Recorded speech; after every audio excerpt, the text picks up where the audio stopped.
¿Alguna vez te has detenido a pensar que algunas de las personas más notables de la Biblia ni siquiera tuvieron sus nombres registrados? No necesitaron títulos, fama ni reconocimiento humano para pasar a la historia, solo un corazón sensible y dispuesto a servir. Uno de estos personajes es conocida solo como la Tsunamita, y su sencilla actitud cambió para siempre el rumbo de su vida y la de su familia. ¿Qué hizo tan extraordinario? Cómo un gesto de generosidad abrió las puertas del cielo a un milagro inesperado. ¿Y qué puede enseñarnos su historia en nuestra vida hoy, en un mundo que tantas veces valora más el tener que el ser? Quédate conmigo hasta el final de este estudio, porque descubrirás que no es necesario tener un nombre famoso para marcar la eternidad.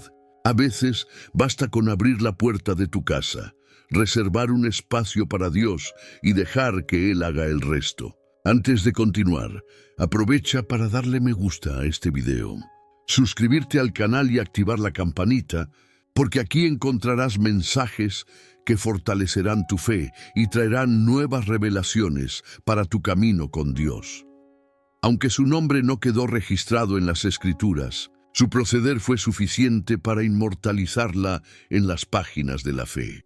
La Biblia se refiere a ella escuetamente como la Tsunamita, segundo libro de los Reyes, capítulo 4, versículo 8, identificándola por su procedencia, la ciudad de Sunem, en la región de Isaacar, al norte de Israel, cercana al monte Gilboa y al valle de Jezreel. Aquella era una zona fértil y estratégica, célebre por sus copiosas cosechas y por ser una ruta de paso para viajeros y ejércitos. Ser llamada Tsunamita no era un mero detalle geográfico, sino un distintivo identitario. Significaba pertenecer a una región próspera, pero también intrínsecamente ligada a batallas y movimientos históricos. En medio de la rutina de aquella urbe, percibió que un hombre de Dios transitaba por allí con frecuencia, el profeta Eliseo, sucesor de Elías, y algo en su interior se encendió. Aquel visitante no era un cualquiera,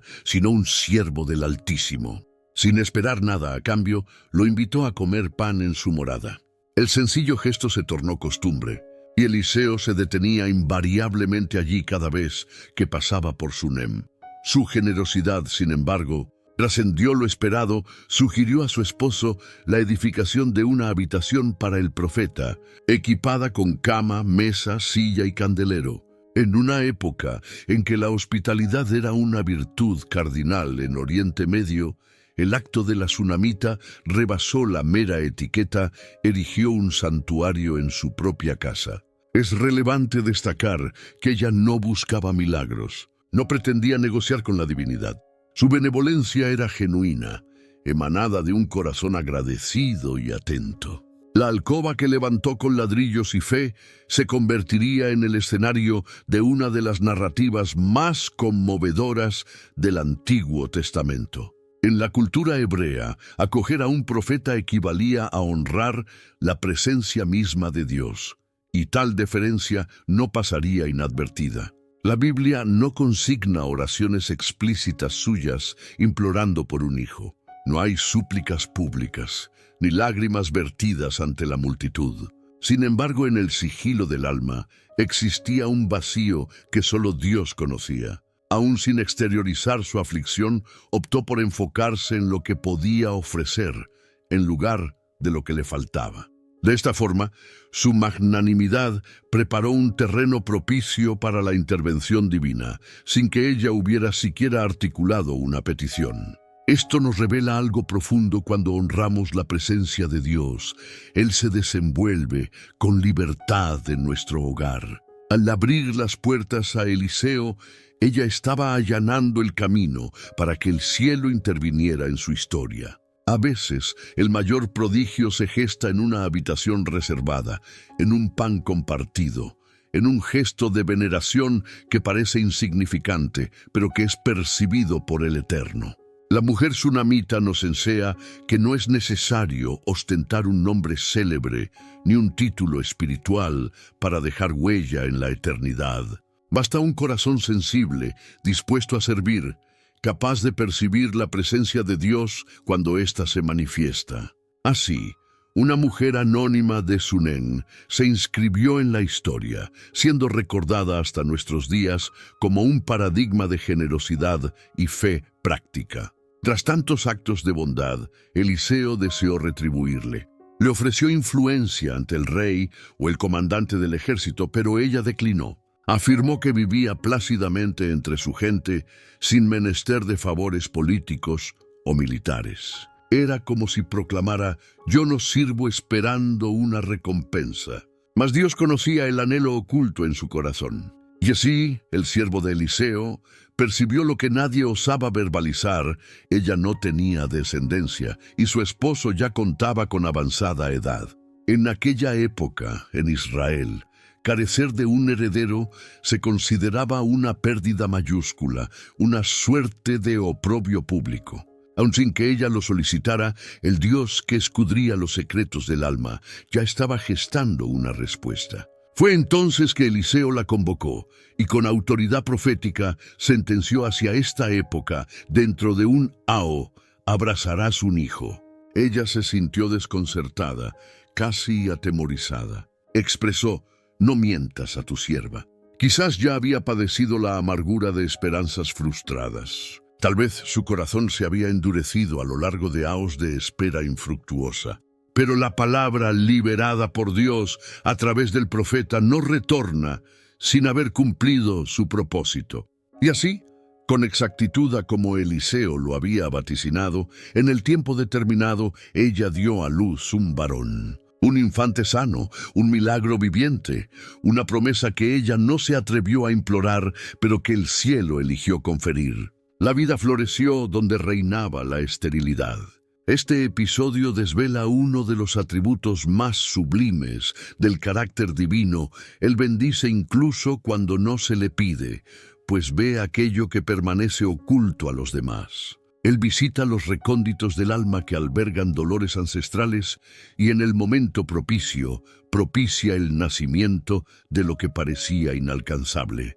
La mujer que había dispuesto un espacio para el profeta ahora sostenía en sus brazos la respuesta que no se atrevió a suplicar. El milagro del hijo trascendió ser una mera bendición familiar. Fue un presagio de que Dios honra la generosidad, el servicio y el amor sincero. En ocasiones, el cielo otorga dones insospechados a quienes simplemente han optado por amar y servir. Y cuando Dios concede, lo hace con un designio preestablecido. Aquel niño era más que un hijo, era una viva manifestación del cuidado divino. El infante creció bajo la atenta mirada de su madre, consciente de que aquel hijo era un obsequio celestial. Todo parecía marchar sobre ruedas, hasta que un día cotidiano se tornó el más aciago de su existencia. El niño salió al campo con su padre, comenzó a sentir fuertes dolores de cabeza y, en pocas horas, murió en brazos de su madre. Un silencio desolador invadió aquella casa. La promesa había muerto. Ante tal escena, cualquiera se habría desesperado.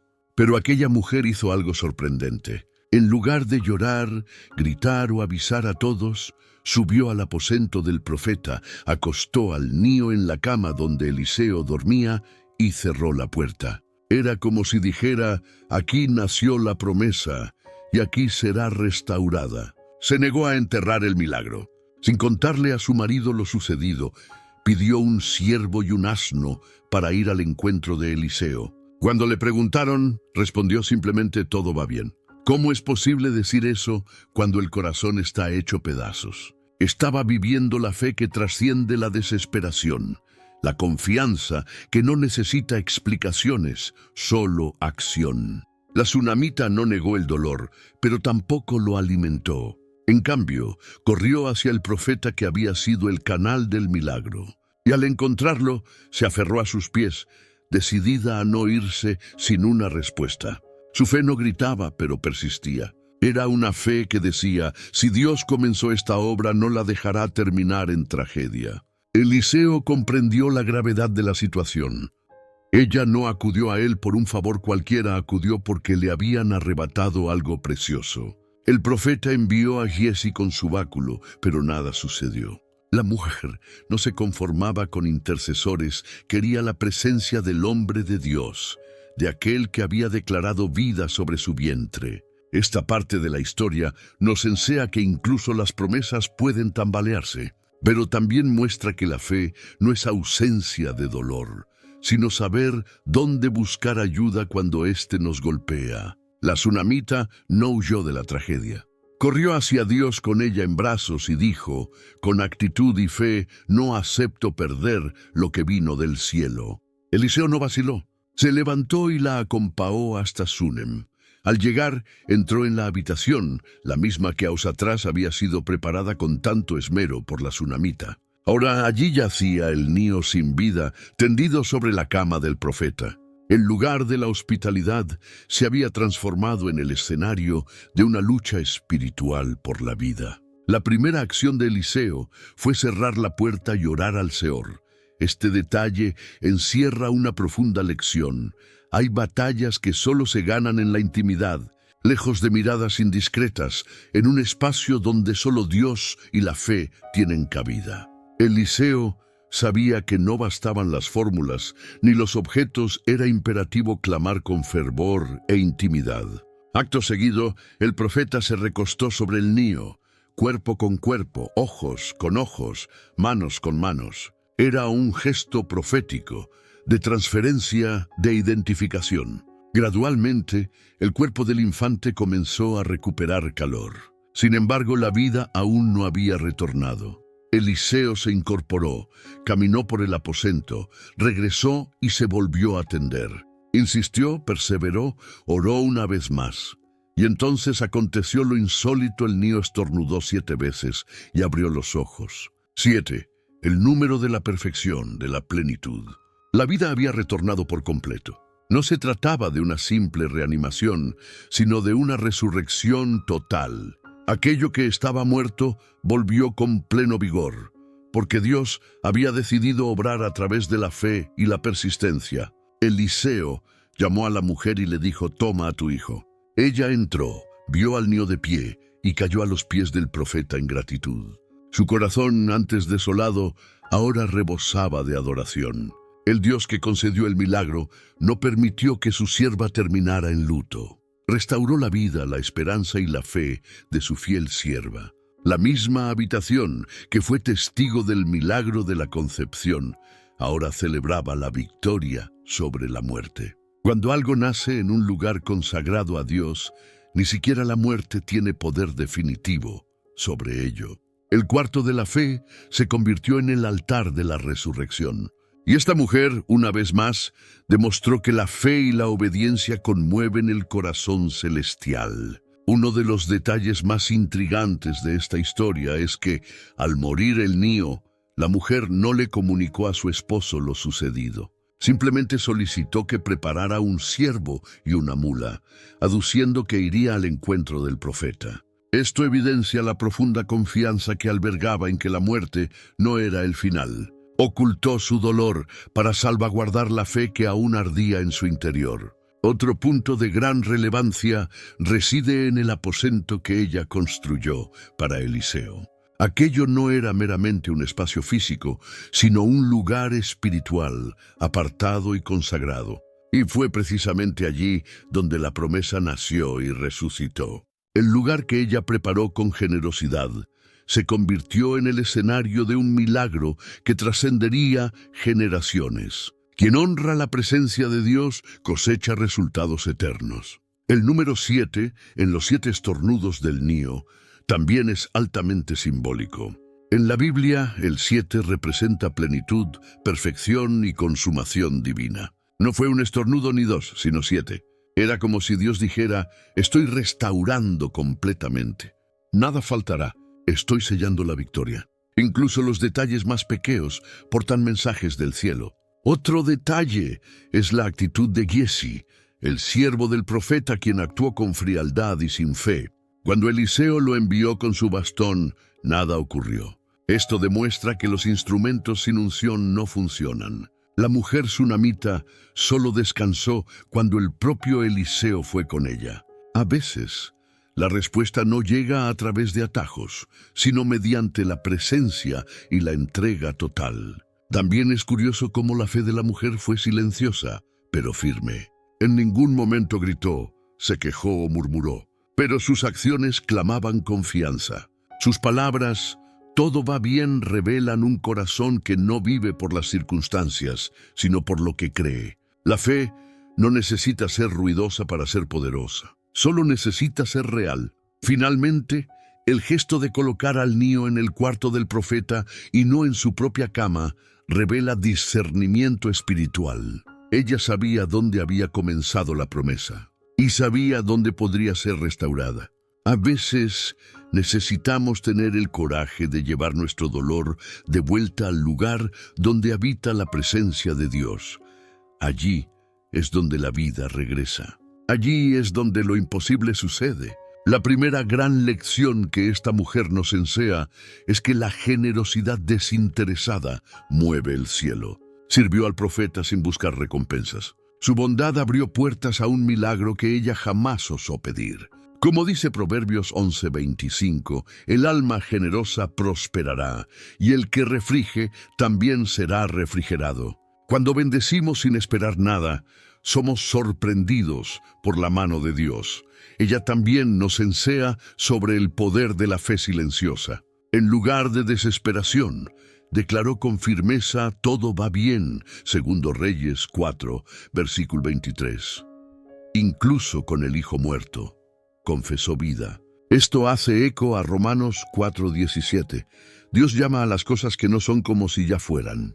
Su boca no negó el dolor, sino que afirmó la confianza en el Dios que todo lo puede restaurar. Otra lección poderosa es la importancia de preparar espacio para Dios. El cuarto construido para Eliseo no era solo físico, era espiritual. Salmos 132:5 declara, no daré sueño a mis ojos, hasta que haya un lugar para el Seor. Ella lo hizo, y allí ocurrieron dos de los mayores milagros de su historia, la concepción y la resurrección. El espacio que preparas para Dios hoy puede ser el altar de tu milagro mañana. Su persistencia nos recuerda que la fe no es pasiva, sino decidida. Se aferró a los pies del profeta y dijo, no te dejaré, segundo Reyes 4, versículo 30. Esto evoca lo que Jesús dijo en Mateo 11:12. El reino de los cielos sufre violencia, y los violentos lo arrebatan. Cuando la respuesta parecía esquiva, ella no se dio por vencida. Luchó espiritualmente con todas sus fuerzas. También aprendemos de ella que Dios puede resucitar promesas muertas. El niño era un don divino, y aunque murió, volvió a la vida.